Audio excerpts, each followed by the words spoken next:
Olá, meu nome é Bruno Boneto e eu ajudo profissionais liberais autônomos a conquistarem sua previsibilidade financeira. Hoje eu vou falar de como gastar bem, como destinar de forma eficiente os seus recursos, o fruto do seu trabalho, para cada vez mais ter prazer na sua vida e não gastar com o que não é útil para você. O que é mais comum nós vermos por aí? Um jovem começa a trabalhar ainda como estagiário, ela ou ele nunca receberam nada de dinheiro, no máximo alguns trocados do pai ou da mãe para poder comprar alguma coisinha e de repente passa a ter um salário, que mesmo que seja mínimo ou alguma ajuda de custo, para quem não recebia nada é bastante. Imagina, nunca recebeu nada e agora tem uma ajuda de custo de R$ 800. E quando ele recebe aquele dinheiro, o que ele pensa e faz? Obviamente, gasta. Afinal, o dinheiro serve para ser trocado por coisas que eu quero, certo? E estaria tudo certo se ele soubesse como gastar esse dinheiro. Infelizmente, nós não temos cultura de educação financeira no Brasil, nem em casa, nem nas escolas. Ele gasta tudo, no mês seguinte recebe mais e também gasta tudo. Aí depois de algum tempo, ele é efetivado na empresa, tem um incremento, um aumento no seu salário, passa a receber mais e vai fazer o que com esse a mais? Vai gastar mais também. E onde está o problema disso? O problema é de a gente gastar tudo que a gente recebe. O problema está em nós não sabermos o futuro. Nós somos educados para estudarmos numa escola que vai nos ensinar o que nós precisamos para sermos empregados numa empresa. Se sofremos algum acidente que nos impeça de trabalhar durante o tempo normal da vida adulta, né, que vai mais ou menos entre 20 e 65 anos, o governo vai nos pagar um salário que vai suprir essa falta. Afinal, por motivos alheios à sua vontade, você não consegue mais trabalhar. E lá na frente, quando chegar a uma certa idade, você passa a receber um salário sem precisar mais trabalhar, porque já contribuiu o suficiente para a sociedade. Pode descansar. Ok, mas na prática é assim. A gente sabe da ineficiência dos órgãos públicos e de como cada vez menos o governo consegue manter a previdência pública, aquela que vai garantir essa tranquilidade para cada cidadão. Bom, diante disso, qual que é a alternativa? Nós temos as formas privadas de segurança. Você pode fazer seguros, né, de vida, de carro, de casa, tudo para garantir que se houver algum acidente, você tem o seu patrimônio e a fonte pagadora dos seus recursos já mantidas. Além disso, as pessoas fazem previdências privadas, que são fundos de investimentos, né, de características próprias, que servem para acumular um dinheiro que vai poder ser usado também na aposentadoria, pelo menos como regra geral, entre outras formas de investimentos. Puxa, mas então eu não devo gastar tudo o que eu recebo, pelo medo de acontecer um acidente só? Não só isso. Claro que é muito importante sim que você esteja precavido do que pode acontecer de ruim. Mas as reservas que a gente constrói, elas servem também para os imprevistos bons. Pensa na possibilidade de um amigo te convidar para um casamento dele no Havaí. Aquele amigo de infância com quem você conviveu bastante, né? Um super brother lá, conheceu uma havaiana e vai se casar lá. Te convida para ser padrinho ou madrinha e faz questão de você ir. E aí? Se você tiver dinheiro para isso, está tudo certo. E se não tiver? Vai fazer dívida? Além disso, as reservas financeiras elas possuem um fator psicológico muito importante. É possível que você nem use a sua reserva de segurança, ou use uma parte dela só, ao longo da vida, né? Mas o fato de você tê-la te traz muita tranquilidade, só por saber que ela está ali. Sabe aquele lugar ou aquela pessoa que você quer ter perto, assim, mesmo sem ir lá muitas vezes, mas que se precisar você pode contar com isso? É mais ou menos assim. Outra razão para a gente ter a reserva é você poder comprar tudo o que você quiser à vista, aproveitando de descontos e não tendo que assumir compromissos financeiros com cartão de crédito. Você pode inverter. Em vez de você pagar as parcelas do cartão de crédito, você paga parcelas para você mesmo, com o objetivo de cumprir determinados objetivos que você tenha. Né? Na prática, eu quero fazer uma viagem daqui, por exemplo, a 2 anos.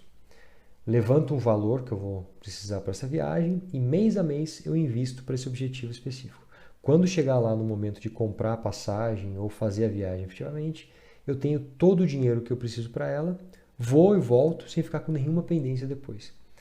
Além do fato de ter que pagar menos por ela, porque eu vou aproveitar dos juros do investimento que eu fiz ao longo desse tempo e não vou pagar juros por ter comprado parceladamente, depois ou mesmo antes, né? E mais, a ideia de você construir um patrimônio que te traga a sua aposentadoria, ou melhor, a sua independência financeira, por conta própria, sem precisar depender do governo, isso faz com que você seja capaz de parar de trabalhar ou trabalhar menos, ou com outra atividade, quando você quiser. Ou quando você conseguir, claro, né, alcançar esse patamar. Deixa isso nas suas mãos e não mais na mão de um governo ou de um banco. O que você acha dessa ideia? E a maioria das pessoas, infelizmente, pensa: mas isso não é para mim. Imagina, construir um patrimônio, né? Para parar de trabalhar precisa de muito dinheiro. Pois eu digo que é muito mais possível do que você imagina. E eu vou te mostrar isso aqui nos meus vídeos. Bom, você percebeu que precisa pensar no futuro e não gastar tudo o que recebe. Principalmente se você é profissional liberal e não tem tanta certeza se no mês que vem vai receber tudo o que você recebeu no mês passado. Afinal, seus clientes poderão não aparecer ou não pagar. E o primeiro passo para poder fazer essa reserva é saber como gastar. Então, vamos falar mais sobre isso. Vamos começar por aqueles gastos que nós não damos importância. Imagina todas as moedinhas que você já perdeu, a comida que você joga no lixo porque estragou na geladeira, os descontos que você perdeu só por não pesquisar minimamente ali antes de fazer uma compra no aplicativo, ou aquela assinatura, algum aplicativo de serviço de streaming que você fez, não usa e esqueceu de cancelar. Só foi se dar conta depois de ter pagado por 2 anos. Tarifa bancária desnecessária, seguros inúteis, anuidade de cartão de crédito que você não aproveita nenhum benefício, enfim. O leque de opções aqui não tem fim. São inúmeras formas de se jogar dinheiro fora. E o primeiro questionamento feito quando nós falamos desse assunto é: mas é pouco dinheiro, não vale a pena se preocupar com isso, né? Será que não vale mesmo? Eu vou mostrar um cálculo aqui e depois você me diz se realmente não vale a pena. Sabe quanto você teria deixando de gastar R$ 20 por mês ao longo do tempo? Vamos supor que você economize R$ 20 por mês. R$ 20 não é nada. Em um café que você toma hoje com um docinho já dá mais do que isso, dependendo do lugar, tá?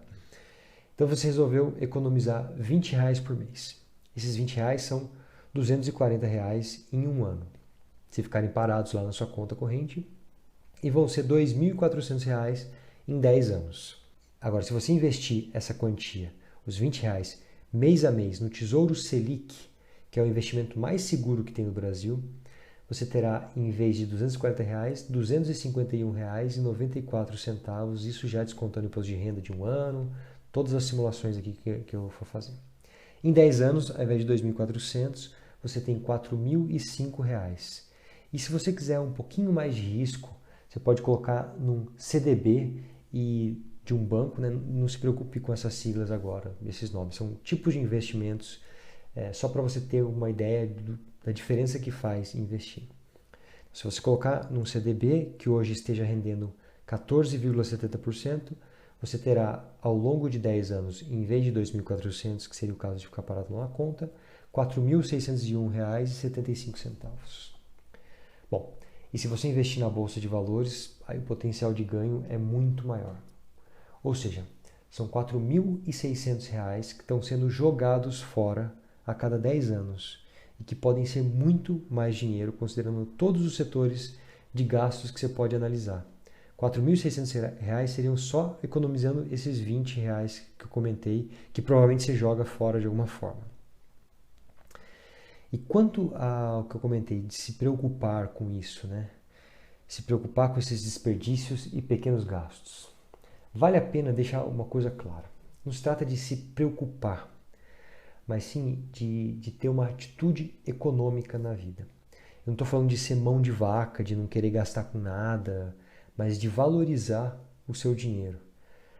Imagina, eu citei alguns exemplos só de gastos que são totalmente inúteis e o dinheiro que foi para eles, que poderia ser usado para uma coisa útil e prazerosa por você. Por isso nós falamos que não se trata de gastar menos, mas sim de gastar bem. Os investimentos são importantes, mas a qualidade dos seus gastos não é menos importante que eles. Agora vamos ver como nós devemos ter claros todos os nossos gastos para podermos controlar para onde vai o nosso dinheiro. Você deve dividir os seus gastos na sua casa em alguns setores: habitação, alimentação, gastos pessoais, gastos de saúde, de educação, de lazer, pets, e pode colocar outros para aqueles gastos que não se incluam em nenhum desses setores que eu comentei. Depois você começa a dividir. Vai primeiro nas contas fixas, telefone, internet, né, escola do filho, por exemplo. Aí depois você pode pegar aquelas contas que são periódicas, que você tem que pagar todos os meses, mas que o valor varia. Energia elétrica, por exemplo. E por fim, os gastos que são mais variáveis. Comida por delivery, restaurantes, bares, cafés, presentes, cinemas, passeios. Para isso, é essencial que você tenha em mãos todos os extratos das suas contas e do seu cartão de crédito. E se por acaso você usa só dinheiro em espécie, aí vai ficar mais difícil. Aí você vai precisar começar do zero mesmo, né? Começando a registrar tudo o que você gasta a partir de hoje para ter uma noção e depois passar a controlar. Depois de você fazer toda essa faxina financeira, né, nas contas, você consegue determinar para onde vão os seus gastos e ajustá-los de acordo com a sua necessidade e seus objetivos. Claro, se o que você recebe não está sendo suficiente para abarcar todos esses gastos, mas aquela televisão que você quer comprar daqui a alguns meses, você deverá cortar ou reduzir de algum desses setores. Isso só vai conseguir isso tendo clareza de quais são todos esses gastos. Aí você vai começar o mês sabendo quanto vai gastar. Você tira da conta, por onde você recebe dos seus clientes, um salário fixo. Salário esse fixado por você. Estabeleça um dia no início do mês. Pode ser dia 1º ou dia 2, e naquele dia você tira o seu salário daqui da conta por onde você recebe dos seus clientes. Desse salário você já faz as transferências para os seus investimentos, reserva de segurança, suas metas estabelecidas e a sua independência financeira. E o resto vai ser usado para os seus gastos mensais. Veja, o dinheiro que você tira no início do mês, você já recebeu no mês anterior. Porque no mês anterior, no outro ainda, você fez a mesma coisa. Você viveu com o dinheiro que você tinha recebido naquele anterior. E assim vai. Você sempre vive com o dinheiro que você recebeu no mês anterior. E agora que você já sabe quanto e em que vai gastar exatamente, você já consegue sacar esse dinheiro específico. Entendem a lógica? Claro que essa sistemática você só vai conseguir ela a partir do momento que você tenha pelo menos um montante de um mês de gastos, né, nessa reserva. Mas isso você consegue rapidamente se focar bem. Dessa forma, você consegue alcançar qualquer objetivo e tem total consciência das suas finanças, fazendo com que o seu dinheiro trabalhe para você e você não fica mais escravo dele. Você trabalha fazendo o que você faz de melhor e cada vez fazendo melhor. E o dinheiro cumpre a sua função, te servir. Veja como é simples, o que não quer dizer que seja fácil necessariamente. Mas uma vez entendida essa lógica, passa a ser uma questão de autodisciplina e vontade para cumpri-la. E os benefícios e o prazer do resultado que essa organização gera fazem valer cada segundo gasto nesse tipo de trabalho. Espero que você tenha gostado deste vídeo. Se te interessa esse assunto, se inscreva no meu canal e clique no sininho para o YouTube te avisar quando tiver um vídeo novo. Foi um prazer, um beijo e até a próxima.